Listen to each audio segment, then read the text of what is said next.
Hello everybody, and welcome to this little episode where I want to talk a little bit about something that I talked about in a previous video, which was how to photograph those weird lights that you see up in the sky, or you might see up in the sky.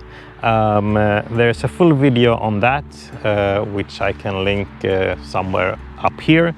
But this time I would like to talk a little bit about how you can film those things, because that's a little bit different. So for those of you that don't know me, I am Jorgo and I live in Sweden, and I have never seen a UFO or anything in that sense, but I am, however, very intrigued about the subject, and also I am very interested in the fact that well, the US government and the Pentagon has come out now and said that those things are real, whatever that means. I don't know, but there's something there and they have confirmed it, and I'm just a little bit curious as to what it is. Now, they seem to have some kind of information or some kind of footage about those things, but they still can't deduct anything about that.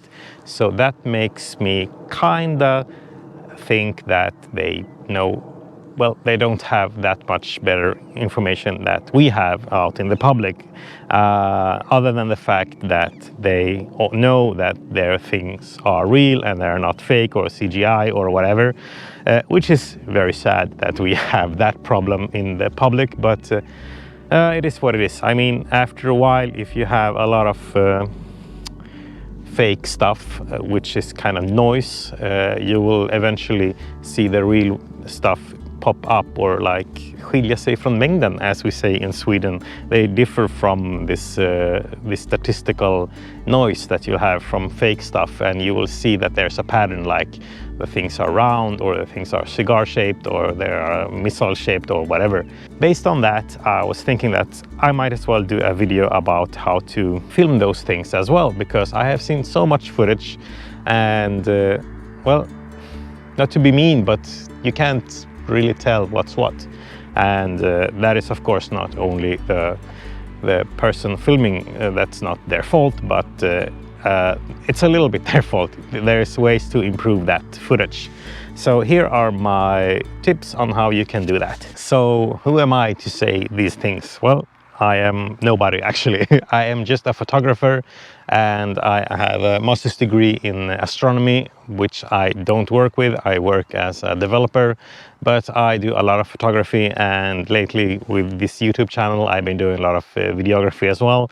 So and with this interest that I have in UAPs or UFOs that I have throughout the years, I figured, why not do this video? I mean, maybe it can help somebody somewhere, I don't know.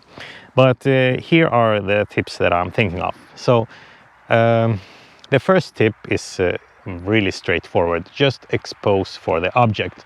Don't expose for the background or expose for the scenery that you see, because these things are really bright. Do expose for that brightness, so we can see some details in, maybe see some details in that bright dot that sits in the sky, and maybe we can see some shape or something else than just a bright white or red or whatever light. It's really not that helpful, because we've seen a lot of those and we know that they are there, and that doesn't bring anything to the table. Use your mobile device and just tone down the exposure, and hopefully we might be able to see something. Tip number 2 in this small video is try to maintain focus.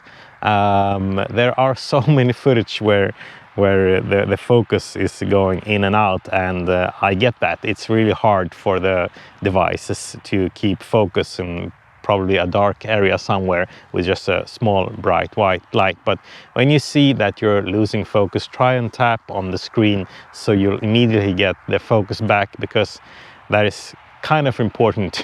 You have to have them in focus so you can be able to deduce anything about what it is that you're seeing. Tip number 3, by the way, I am out photographing some landscape photography. There's other videos about that, so go ahead and watch them, or don't watch them, whatever. There's plenty of photography content in my channel. with the occasional UAP talk or UFO talk, still related to photography, but anyways. Tip number 3, keep your gear steady. Do not use or do not shake your footage. That will only make at least me believe that it's totally fake.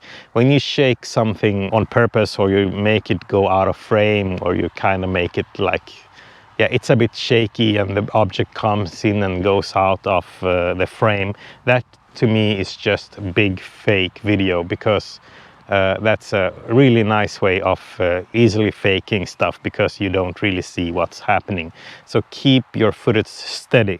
And I'm guessing that most of you will now think, well, what about when we zoom in a lot? Well, that's tip number 4. Don't zoom in a lot, because your gear, probably your mobile phones, aren't really that good at zooming in. After a while, you will have, like, for the iPhone at least, you will have 2 steps of optical zooming, which is the thing that you want, and later on it just becomes digital zooming, and that is something you can do in your computer better, I think. So don't even try and zoom in. Keep it at like 2 times magnification, which is the optical, or your maximum optical magnification, and that won't be a problem keeping things steady, because you won't be able to zoom in that much anyways. So I'm going to take a photo now because the light is fabulous. All right, so the final tip, and probably the most important one, something that not many people think about, but all of you have those in your mobile phones or in your devices, is go up to the highest frame rate that you have. That means slow motion in human terms.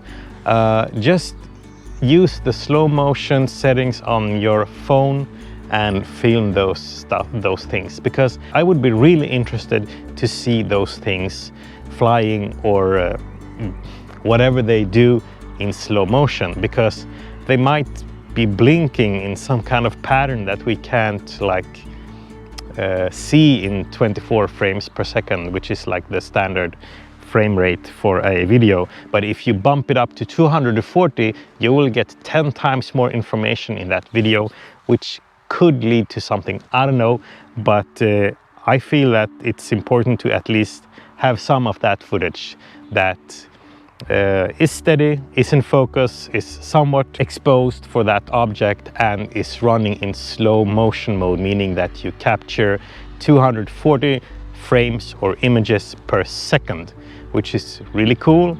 I would love to see that kind of footage. So yeah, I hope you take some of those tips with you, and if you tend to be in an area where you see a lot of things, I personally haven't seen anything, but if you have, do take these tips with you, and hopefully we will see better footage out there at some point. And just to prove my point, I went out to the balcony and started filming swallows in flight. This first footage is a standard iPhone video where I zoomed in a lot, using the phone's digital zoom. The footage, as you can see, is shaky, and at best there are a few sharp frames that can be useful when I pause. But all in all, it's quite blurry. And this is what we're used to look at when it comes to UAP footage. This footage, however, is filmed in slow motion, or 240 frames per second, and I haven't zoomed in digitally at all. You can immediately see a difference in quality. The footage is sharp, and the movements in flight are much more detailed. Even at random freeze frames, there's a high probability that the frames is sharp. Even at random freeze frames, there's a high probability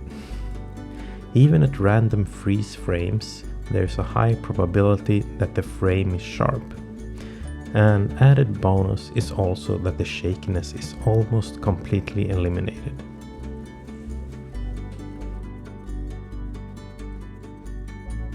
That's it for me. As I mentioned earlier, this is not a UFO UAP channel. It's just an occasional thoughts in that direction. It's all related to photography. And if you like that, or just like photography related stuff, me going out, talking, showing my process, my thought process, and my adventures, so my small adventures. Do subscribe, and if you like this video, do give it a like. And if you have more comments or thoughts or suggestions, do write them down in the comment section. I read everything, I promise. I'm a small channel and I read everything. And yeah, I'll see you next time. Bye now.